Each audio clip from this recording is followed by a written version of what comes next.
Mes parents disaient qu'ils n'avaient pas les moyens de m'emmener en vacances. Puis j'ai vu les enfants de ma sœur en première classe. Je n'ai rien dit, mais une semaine plus tard, ils ne souriaient plus. J'ai toujours été l'autre enfant, pas l'enfant chéri, pas celui qu'on félicite pendant les repas de famille. Juste celui qui est là. Ma sœur Sarah, en revanche, était la fierté de la famille, la fille parfaite, l'épouse attentionnée, la mère dévouée de 2 enfants adorables, celle pour qui mes parents faisaient toujours des sacrifices. Et moi, j'étais Daniel.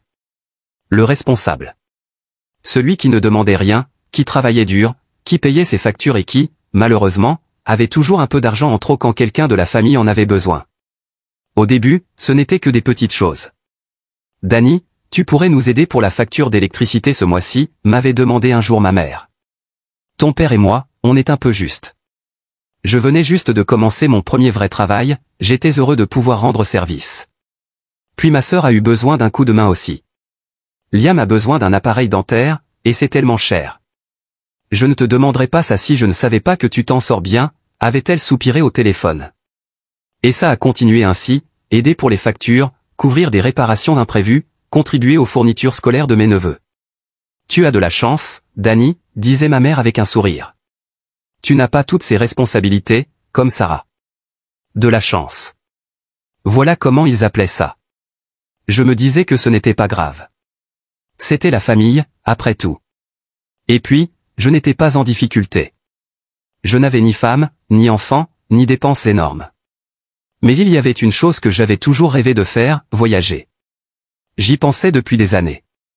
Je faisais des économies, je consultais des destinations, je m'imaginais en train d'explorer des endroits que je n'avais vus qu'en photo. Pourtant, chaque fois que j'approchais du but, quelque chose arrivait. Une urgence familiale, une dépense inattendue, une dose bien placée de culpabilité. Alors, quand j'ai enfin réservé le voyage de mes rêves en Italie, en payant chaque centime moi-même, je n'ai rien dit à personne. C'était mon unique acte égoïste, du moins, c'est ce que je croyais. J'étais à l'aéroport, dans la file d'embarquement économique, mêlant nervosité, excitation et fatigue typique des voyages à l'étranger. Puis j'ai entendu la voix de ma sœur. Non Liam, pose ton sac à dos, les sièges sont énormes, tu n'as pas besoin de tout ça. J'ai tourné la tête, et mon souffle s'est bloqué. Sarah, mes neveux, mes parents, tous dans la file d'embarquement prioritaire, détendus, en train de rire, habillés de tenues de vacances assorties. En première classe. Pendant un instant, j'ai cru que je devenais fou. Mes parents, ceux qui n'avaient pas les moyens de m'emmener. Ma sœur, celle qui disait toujours qu'ils avaient du mal à joindre les deux bouts. J'ai pris une inspiration lente. Peut-être qu'ils avaient économisé, ou qu'un miracle s'était produit. Puis j'ai entendu ma mère rire. Oh, je me sens encore mal de ne pas avoir pu emmener Dani, dit-elle en secouant la tête. S'il te plaît, ricana Sarah, il n'aurait pas eu sa place ici de toute façon. Des éclats de rire. Mon estomac s'est noué. J'ai serré la mâchoire et détourné le regard, juste au moment où l'hôtesse appelait leur groupe pour l'embarquement. Je n'ai rien dit. Je les ai juste regardés entrer dans la première classe, complètement inconscient que j'avais tout vu. Et à ce moment précis, quelque chose a changé en moi. Je ne leur ai pas envoyé de message. Je n'ai pas appelé. Pour la première fois de ma vie, j'ai laissé le silence s'installer. Normalement, j'étais celui qui prenait des nouvelles, qui demandait s'ils avaient besoin de quelque chose, qui s'assurait que mes parents allaient bien. Mais cette fois, rien. Et c'était libérateur. Mon voyage en Italie a été tout ce que j'avais espéré. Marcher dans des rues anciennes, boire des expressos dans de petits cafés, me tenir devant le Colisée, sachant que j'avais tout rendu possible par moi-même. J'aurais dû être comblé. Et je l'étais. Mais le soir, assis sur le balcon de mon hôtel, regardant les lumières de la ville scintiller, je ne pouvais pas m'empêcher de repenser à ce moment à l'aéroport. Il n'aurait pas eu sa place ici. Ces mots résonnaient dans ma tête, comme une griffure profonde. Ce n'était même pas une question d'argent. Pas vraiment. C'était cette prise de conscience que, pour ma propre famille, je n'avais jamais vraiment fait partie du cercle. Ils se moquaient de moi. Je n'étais pas leur priorité. Je n'étais même pas une pensée secondaire. Une semaine plus tard, de retour chez moi, les appels ont commencé. D'abord ma mère. « Coucou mon chéri, comment s'est passé ton voyage ?» Sa voix était exagérément joyeuse, comme si elle essayait trop. « C'était super », ai-je répondu, sec. « Oh, tant mieux, tant mieux. » Elle hésita, puis reprit, « Ton père et moi, on se demandait si tu pouvais nous aider un petit peu ce mois-ci. Juste un complément pour les courses, tu sais, c'est pas facile en ce moment. J'ai laissé le silence s'étirer. Puis j'ai ri. Ce n'était pas prévu, c'est juste sorti, sec et amer. Les courses, ai-je répété. Tu veux dire, comme celles que vous avez faites en rentrant de la première classe. Silence. Puis un petit rire nerveux. Danny, c'était différent. On avait des miles aériens, et Sarah a trouvé une offre incroyable. Ne continue pas, les jeux coupés. Chérie, ce n'est pas ce que tu crois. On t'aurait emmené si on avait pu. Mais vous le pouviez, ai-je tranché. Vous ne l'avez juste pas voulu. Encore du silence. Je pouvais presque l'entendre chercher désespérément quoi dire. On ne pensait pas que ça te dérangerait. J'ai fermé les yeux, le téléphone serré dans ma main. Vous ne pensiez pas que ça me dérangerait, ai-je murmuré, lentement. Aucune excuse. Aucun remords. Juste un aveu banal que je n'avais même pas été pris en compte. C'est à ce moment-là que j'ai décidé, plus de factures, plus d'aide, plus jamais ce rôle de fils oublié dont la seule utilité est de faciliter la vie des autres. 2 jours plus tard, ma sœur a appelé. J'ai failli ne pas répondre, mais la curiosité a pris le dessus. Qu'est-ce que tu veux, Sarah, ai-je dit au lieu de dire bonjour. Ah, donc maintenant tu te crois trop bien pour répondre à ta propre famille, a-t-elle répliqué sèchement. J'ai souri. La première classe t'a vraiment gâté, on dirait. Oh mon Dieu, Danny, tu es sérieusement en colère pour ça? Grandis un peu. Justement, je grandis, ai-je dit. Et c'est pour ça que j'arrête de prendre soin de vous.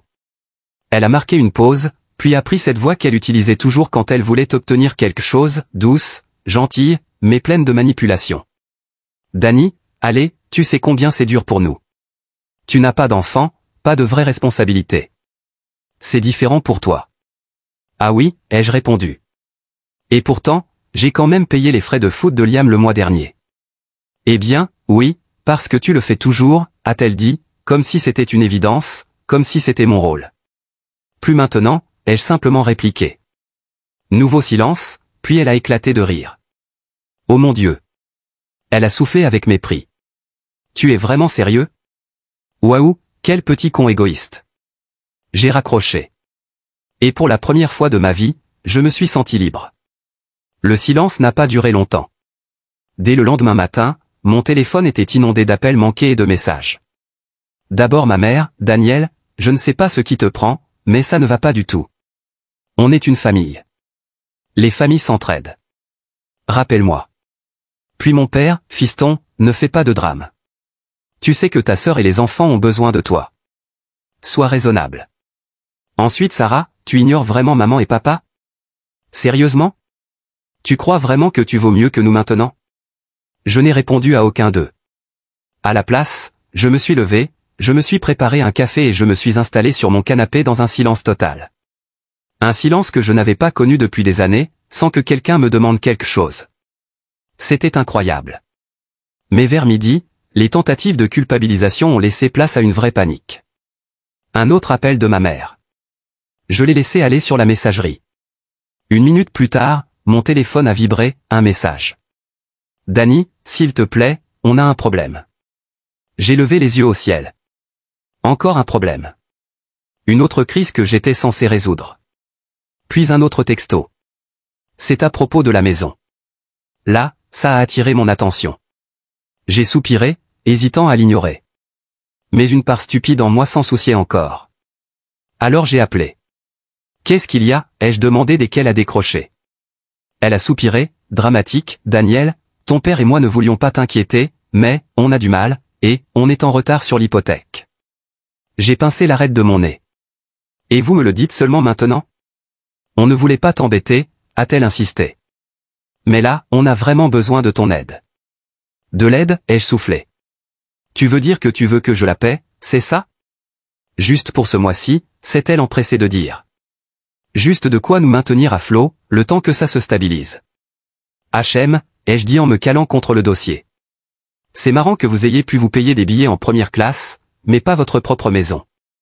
Silence. Puis un soupir. Ce n'était pas comme ça, Danny. C'était exactement comme ça, les jeux coupés.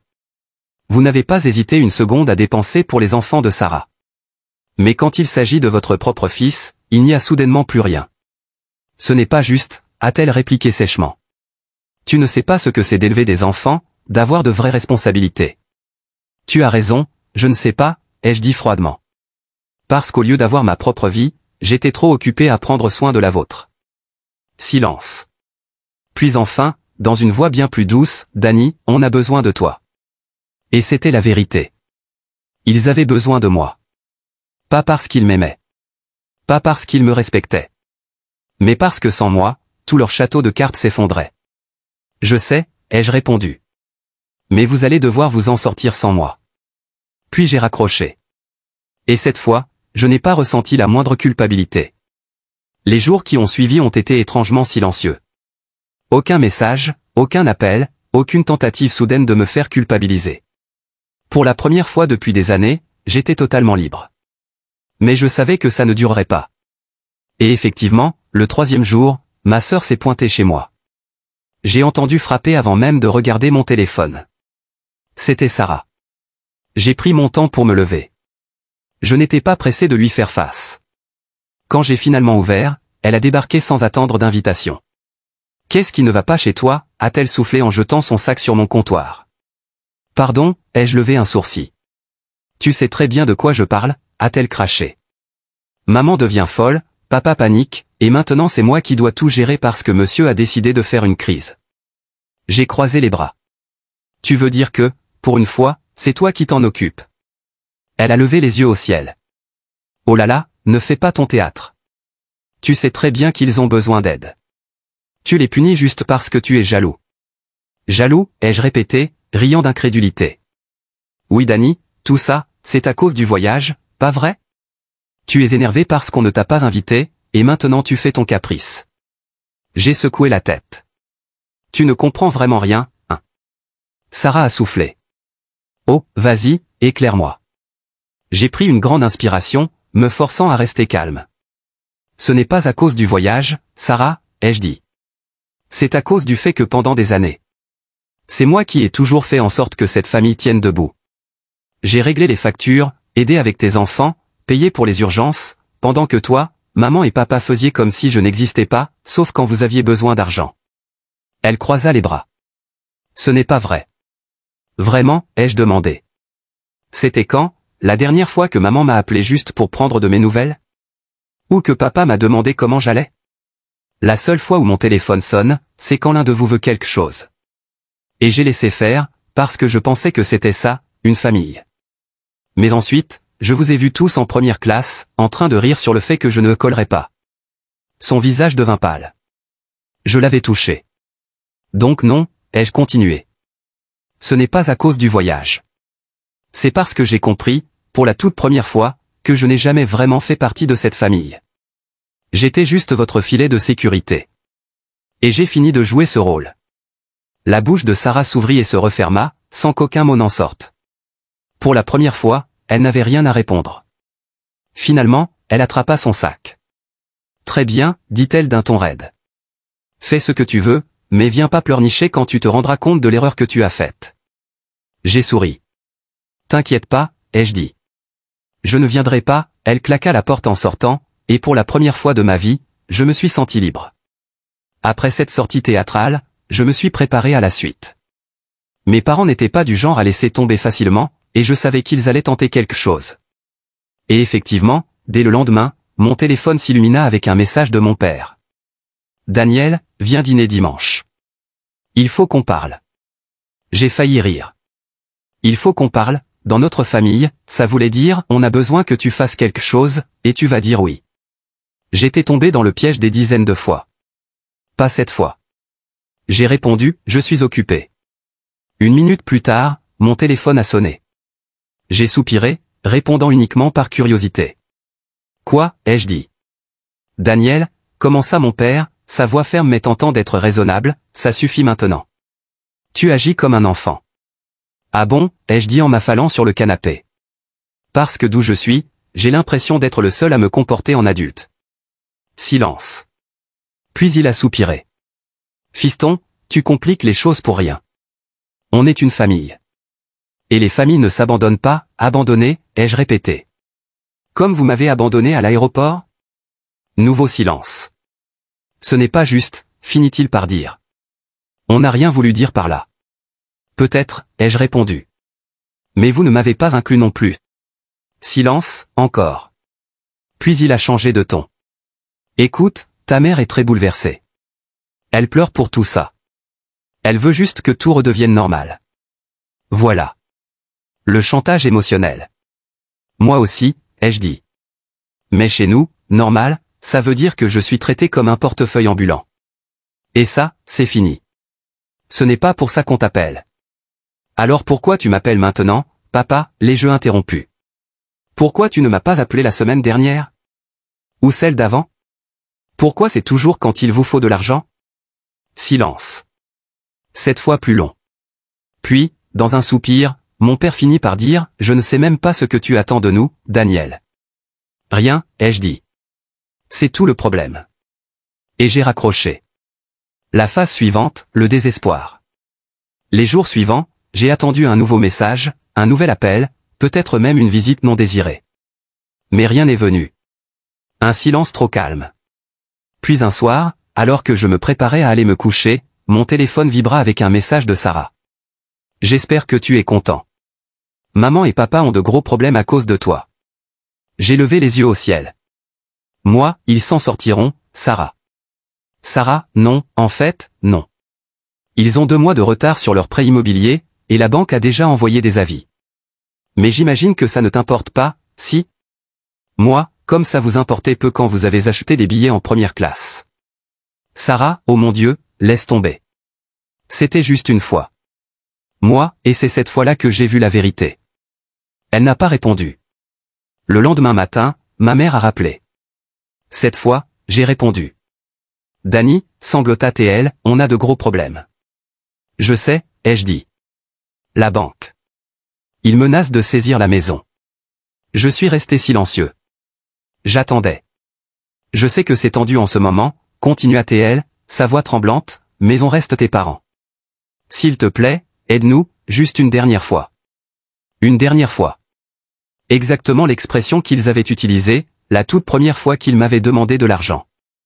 Non, ai-je dit simplement. Dani. Non, ai-je répété. Vous avez fait vos choix. Maintenant, vous devez vivre avec. Silence. Puis, le changement. De la tristesse à la colère. Tu es égoïste, lança-t-elle. Après tout ce qu'on a fait pour toi, c'est comme ça que tu nous remercies? Tout ce que vous avez fait pour moi, ai-je répété en riant, amer.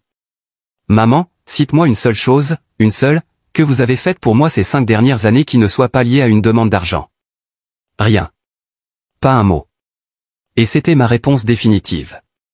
Bonne chance, maman, ai-je dit en raccrochant. Quand les sourires ont fini par s'effacer, une semaine est passée. Puis 2. Et finalement, j'ai appris la nouvelle. Sarah avait craqué. Elle avait dû puiser dans ses économies pour aider nos parents.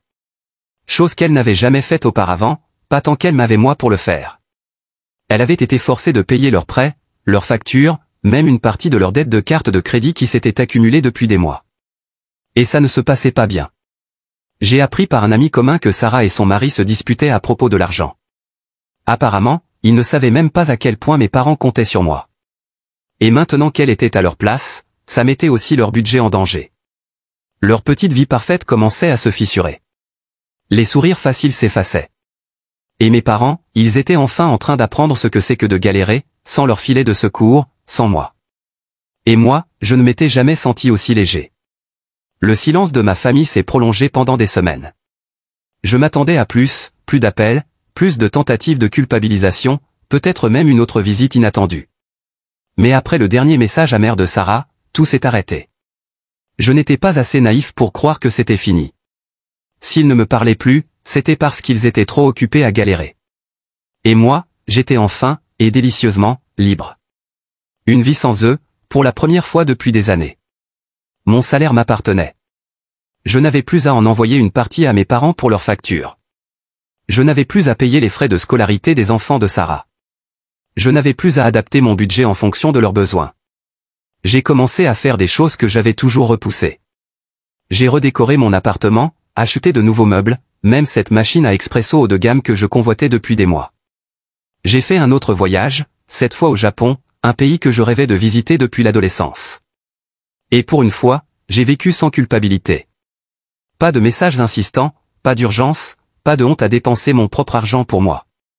C'était comme entrer dans une nouvelle vie, une vie où je n'étais plus seulement une source de revenus pour des gens censés m'aimer. Puis est venu l'effondrement. Un soir, je faisais défiler les réseaux sociaux quand je suis tombé sur une publication. Une amie de Sarah l'avait identifiée sur une photo prise lors d'un dîner. Mais quelque chose clochait. La légende disait, les temps durs ne durent pas, mais les gens solides, si. Tiens bon, Sarah. Le sourire de Sarah était forcé.